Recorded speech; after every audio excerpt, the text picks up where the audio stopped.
40 years ago, Castlefield Gallery opened its first exhibition, a solo show of paintings by John Hoyland. And 4 decades later, we looked into our archive and realised that we showed 4 painters in total that year: John Hoyland, Tricia Gillman, Sarah Feinmann and Gary Wragg. Those 4 painters we decided to invite back for this exhibition 4 decades later. But crucially to what Castlefield Gallery does, we wanted to invite 4 painters who we've gotten to know more recently and invited them to show alongside those 4 artists from 1984. Also, it was really important for us to show a more recent work by those first 4 artists. And part of the idea behind that was to open a dialogue between painting, past, present and future, and really think about what painting can do and what it might mean to make painting today. Well, it's called carambola, which is a Spanish word for, actually I'm not entirely sure, but I think it means something like wow. It was a painting I did when I was 29, and looking at it now, it's very much a young woman's painting. It's very much to do with the energy of being young and being female, but also a lot of other things. One of the things I love about abstract painting is that it can deal with so many different things at once. There's no kind of fixity in terms of narrative or subject or even language. And these paintings of this period were dealing with memories of my childhood in South Africa. And they have, I think for me looking back, some of that sort of excitement of the heat and energy and fear of both a tropical place and a turbulent place.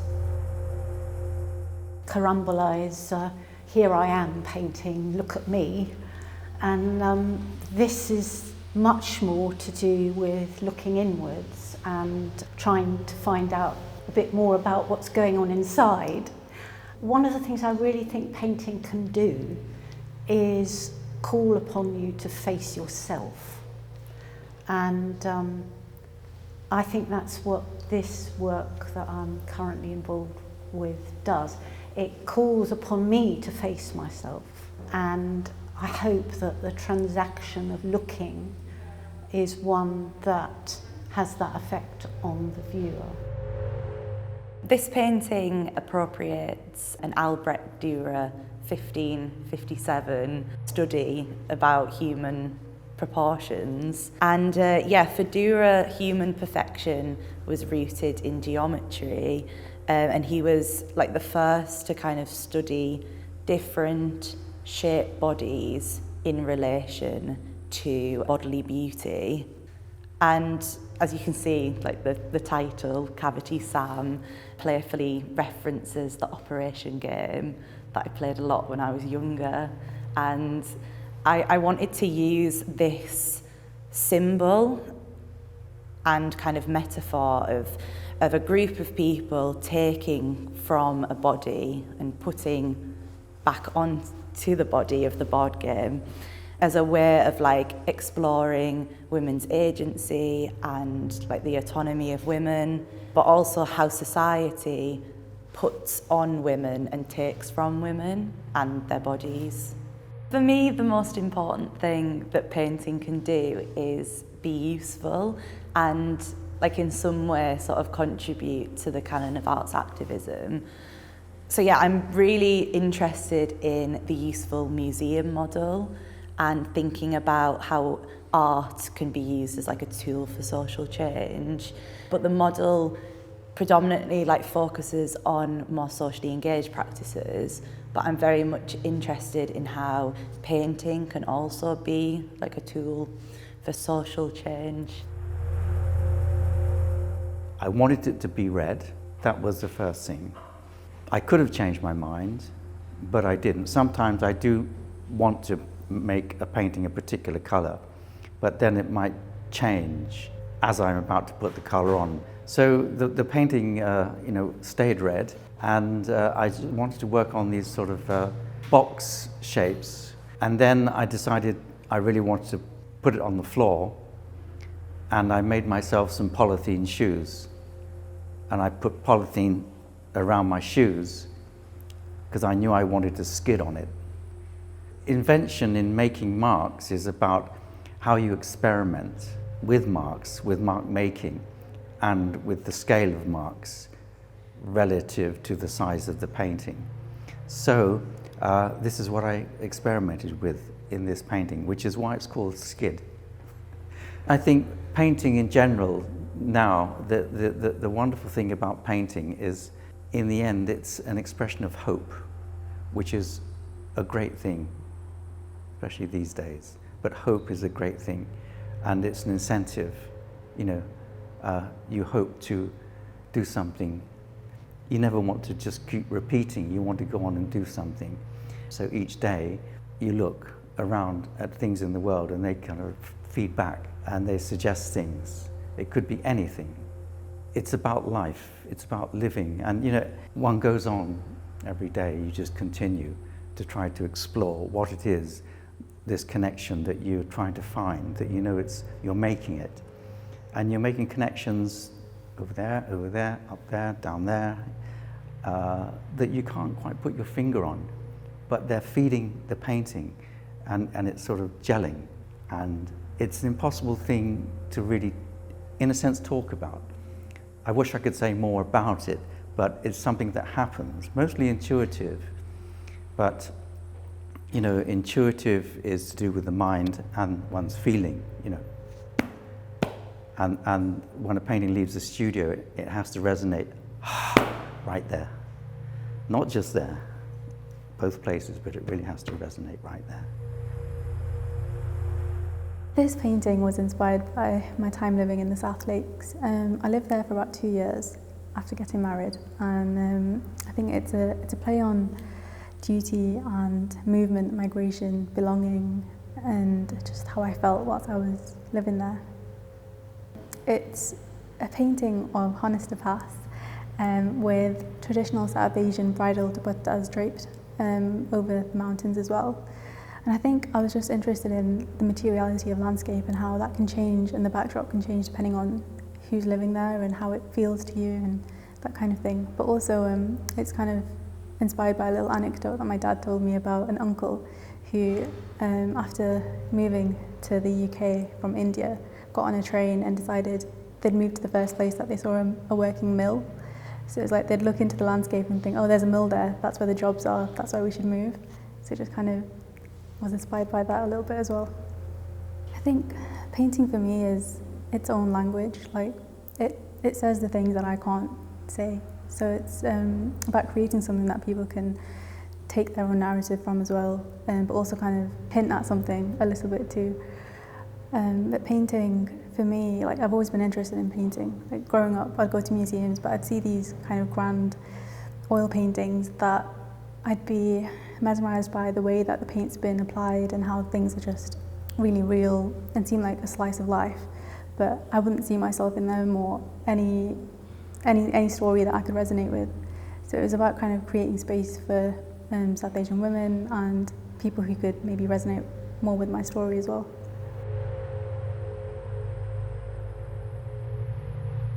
So my work is very much about landscape, and the landscape that I am in, that I'm travelling through, or I might return to one to refocus on that same place a number of times.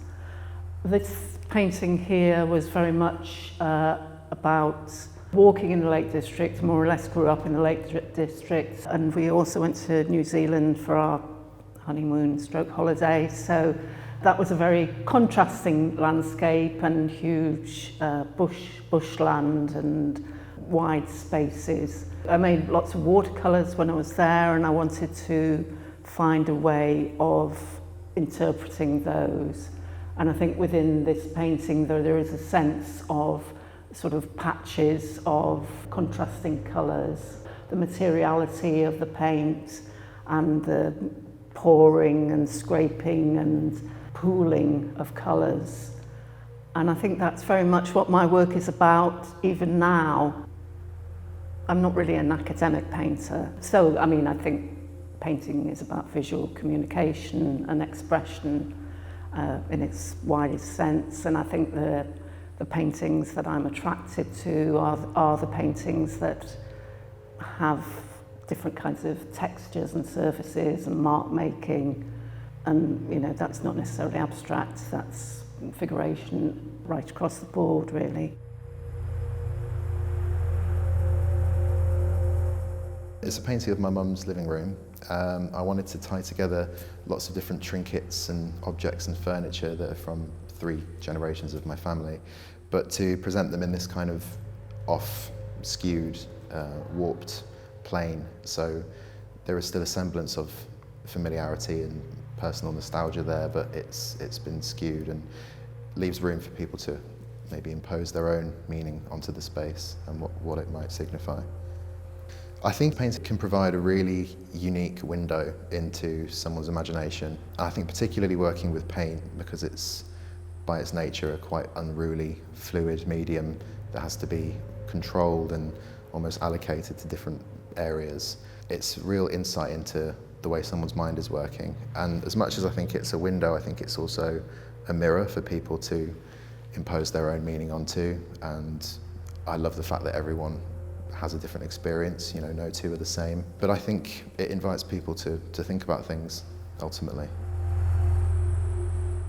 The objects and the motifs in these works are kind of collapsing between some speculative, synthetic, kind of artificial world and some historical world, you know, the historical world of painting. Also there are knives and objects in there that take cues from objects from 17th century painting, also kind of medieval life and these kind of slightly occult and slightly esoteric worlds. Then they're brought into contact with these hypersynthetic kind of digital materials, so slightly impossible looking. You know, there's elements of like industrial design, the kind of design and surfaces and spaces that you would get in sci-fi films. All the objects in my work are they're generated, you know, they're made from sketches, they're made from in digital models and things, you know, they were never real things.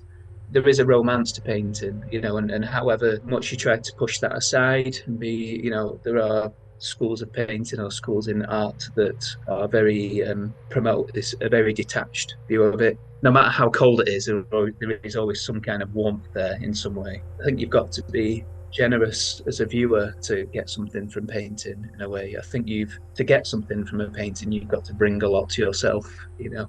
You've got to bring some kind of patience and a generosity here, I think.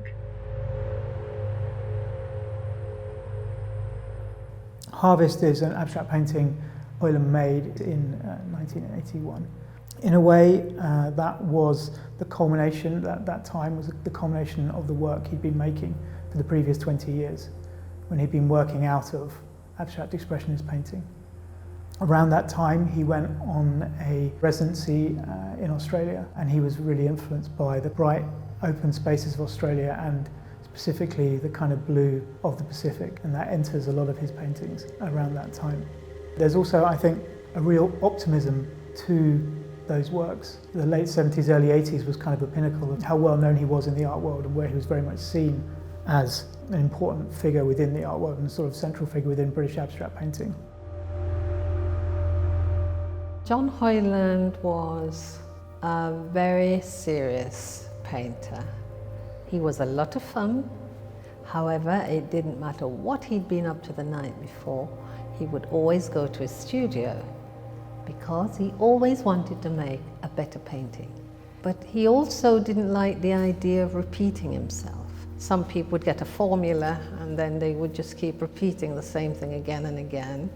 And some people even told him what he should paint in order to be successful. One person told him he should do these paintings that go behind the sofa, stuff like that. But, you know, he wanted to be successful, but money wasn't the only thing. He just wanted to make good painting. Well, John's studio he took on in 1979, and he was there until he died in 2011. The studio now functions both as an office, as a storage area, and also Beverly, his widow, has kept the studio as it was pretty much.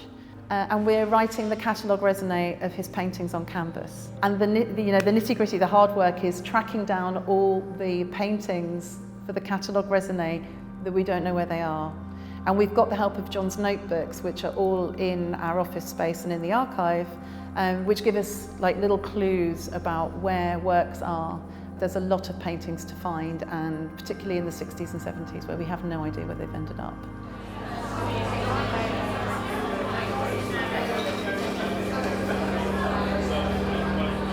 I think painting can maybe ask us to think about pressing issues, such as I see a lot of painting grappling with identity at the moment. Should that be approached in an abstract way or a figurative way? Painting can move us, inspire us. It's really amazing to see the space used in a completely different way. So I'm really enjoying walking around and seeing these giant abstract works and all the different themes that are going on. It's amazing to see two different generations of artists showing side by side in a city that has such a history of art and culture, full stop. I don't think it's a painter's job or an artist's job to answer questions. It's an artist's job to ask questions, and I think we see that across this exhibition here in different ways, from figurative art to abstract art. It's just an amazing survey of what's been happening, what's currently happening in fine art.